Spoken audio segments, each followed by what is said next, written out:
تو مریم اب جائیں گی اپنے والد کی تیمارداری ان کے حساب سے، اور یہی سسٹم الاؤ کرے گا. جائیں گے کس طرح؟ اس بالکل ٹھیک کہہ رہے ہیں آپ ہی کیسے گئے؟ سسٹم کے تحت ہی گئے. جی بتائیے آپ. اچھا ایک میں ناانصافی کا سسٹم آپ نے دیکھا نہیں سر؟ دیکھیں بات سنیں، اگر مریم جائیں گی تو یہ ای سی ایل سے نام نکالیں گے. میں نے ابھی آپ کو پورا مقدمہ پیش کیا کہ اگر آپ ڈیل کا مقدمہ پیش کر رہے ہیں تو یہ اس کے آرکیٹیکٹ ہیں. یہ آخر میں چاہتے تھے کاغذ بھی سائن ہو جائے ڈیل والا، وہ نہیں ہوا. اگر ڈیل ہے تو یہ ڈیل کر رہے ہیں، یہ این آر او لا رہے ہیں، یہ وہ نیا کاغذ لائیں گے اور مریم کو بیک کریں گے کہ اس پہ سائن کر دو. میں آپ کو سچ کہہ رہا ہوں. دیکھیں اب میری بات سن لیجئے، میں بھی بڑی آپ کو ڈائریکٹ جواب دے رہا ہوں کہ یہ کیا بات کر رہے ہیں. یعنی وہ فیصلہ جو ان کا ہے، یہ کس چیز کو سسٹم کہہ رہے ہو؟ بھائی گھر جاؤ. اگر تم ای سی ایل کے اوپر سے بھی نام نہیں روک سکتے، اتنی بھی طاقت تمہارے پاس نہیں، اس پروگرام میں بیٹھ کے آپ یہ بات کر رہے ہیں، اس کے بعد آپ ہو سکتا ہے اگلی دفعہ ہیلی کاپٹر تک چھوڑنے جائیں، تو پھر آپ کس لیے بیٹھیں یہاں پہ حکومت کرنے کے لیے؟ آپ کے پاس ہے کیا؟ آپ بیٹھے کیوں ہیں یہاں پہ حکومت کرنے کے لیے؟ آپ یہاں پہ پروگرام میں آ کے بتا رہے ہیں کہ ہمارے ہاتھ میں کچھ نہیں ہے، اگر ڈیل ہوگی تو مریم چلی جائیں گی، یہ کہہ رہے ہیں. یہ ابھی کہا انہوں نے. تو کیوں کہہ رہے ہیں؟ یہ ای سی ایل کے اوپر سے کون کابینہ کس چیز کی ہے؟ پہلی بات تو یہ کہ کابینہ ان کی ہے ہی نہیں. کابینہ میں کون سے لوگ ہیں؟ اگر کل والے فیصلے آپ نکال دیں جس میں اسد عمر صاحب واپس آئیں، ان کی کابینہ میں پی ٹی آئی کا ہے کون؟ فیصل بارڈر صاحب. بھائی یہ ہیں، دو چار اور بھی ہیں، علی زیدی بھی ہے، اس طرح کے دو چار اور بھی لوگ ہیں. باہر لائن سے شروع ہو جائے، میں کسی کا نام لوں گا تو بے توقیری ہوگی. لائن سے شروع ہو جائے تو ان کو آپ کو ایک وزیر نہیں ملے گا جو پی ٹی آئی کا وزیر ہے.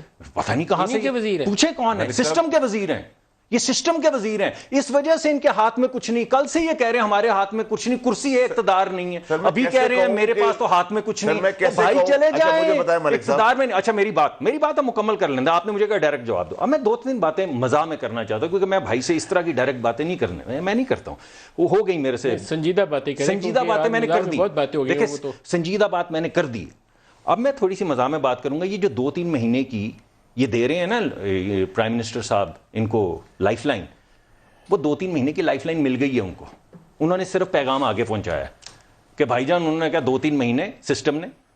تو میں آپ کو کہہ رہا ہوں کہ 2-3 مہینے. You are saying that system has given یار اگر یہ باتیں ان کی بات یہ آپ سنیں، یہ آج لائنیں جو انہوں نے بڑھی ہیں یہ ذرا سنیں. ہمارے ہاتھ میں کچھ نہیں ہے، ہمارے پاس کرسی ہے، اقتدار نہیں ہے. کیا پرائم منسٹر کہہ رہا ہے کمزور آدمی مضبوط آدمی؟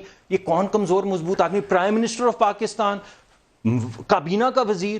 آپ کے پاس اگر کچھ نہیں ہے تو آپ کیا لینے بیٹھیں؟ اگر پرائم منسٹر ہاؤس میں، اب میں ذرا مزاح میں دوسری بات کروں، یہ مزاح میں نے کی ہے، دوسری مزاح میں بات کروں. پرائم منسٹر ہاؤس کے اندر اگر یونیورسٹی ساتھ کیٹیگرائز کر رہے ہیں کہ میں نے پہلے سیریس بات کر لی ہے، سیریس بات کر لی ہے. اب یہ مزاح والی ہے، یہ بھی مزاح والی کہ جس طرح ابھی انہوں نے کہا ہے ہمارے دوست نے کہ پی ایم ہاؤس یہ پی ایم پارلیمنٹ کے اندر میوزیم بنے گا، اور جس طرح کا پرائم منسٹر ہاؤس کے اندر یونیورسٹی بنی اسی طرح کا میوزیم بنے گا یہاں پہ. تو اسی طرح یہ ساری معاملات چل رہے ہیں. دیکھیں ندیم ملک صاحب، ایک تو یہ کہ دیکھیں جب میں نے ان سے کہا کہ جی اگر قانون نے فیصلہ کیا ہے تو میرے ہاتھ میں تو نہیں ہے. نہیں آپ نے کیوں نکالا ای سی ایل سے؟ آپ نے کیوں وہ ڈیل بنا کے سامنے رکھی جو غیر قانونی تھی کہ اس پہ سائن کر کے چلے جائیں؟ میں نہیں جانے دیتا. اگر دیکھیں آج ساری بات میں یہ کہہ رہے ہیں کہ بیمار نہیں تھے وہ، یہ چلے گئے سسٹم کے ذریعے ڈیل کے ذریعے، تو آپ نے کیوں اجازت دی؟ آپ نے کابینہ میں بیٹھ کے کیوں کہا